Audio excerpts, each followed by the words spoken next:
j'ai travaillé, je me suis inspiré du titre de l'exposition, Sous nos pas les rivières, où j'ai travaillé en allant puiser des éléments qui allaient constituer ma pièce sur les bords des rivières. Donc, j'ai arpenté le Paillon, j'ai arpenté le Var, et j'ai collecté ce qui allait faire les traits de ma sculpture. Donc je travaille de cette manière-là depuis quelques années. Donc c'est vraiment les bords des rivières m'inspirent. Je crois que c'est pour ça que je suis invité dans cette exposition, parce que j'y trouve certains végétaux qui sont emportés par l'eau, qui vont pousser ici et pas ailleurs, qui poussent en fait dans des endroits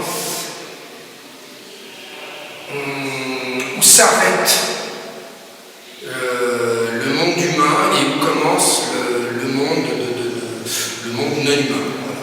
Donc là, il y a des êtres qui poussent, dont j'ai besoin pour faire les traits qui vont composer les œuvres, les sculptures. Donc là, en fait, je continue non seulement cette promenade qui commence sur les rives du Paillon et du Var.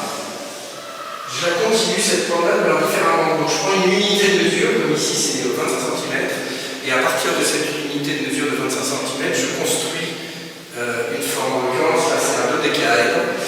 Et pour structurer ce dodécaèdre, je mets d'autres éléments qui révèlent une autre forme qui s'appelle l'icosaèdre, qui est cachée dans le dodécaèdre.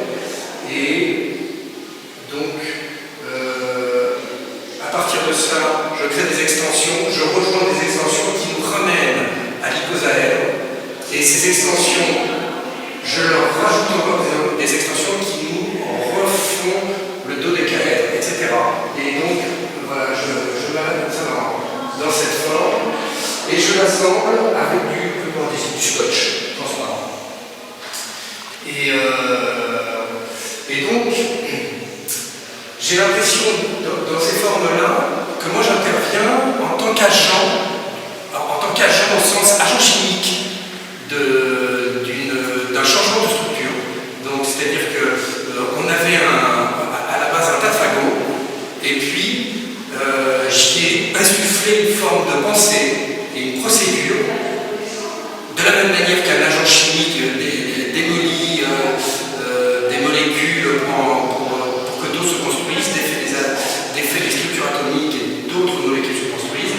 De cette même manière, une sorte d'idée de la forme et de procédure dans la manière dont je vais construire cette forme produit une modification. Voilà.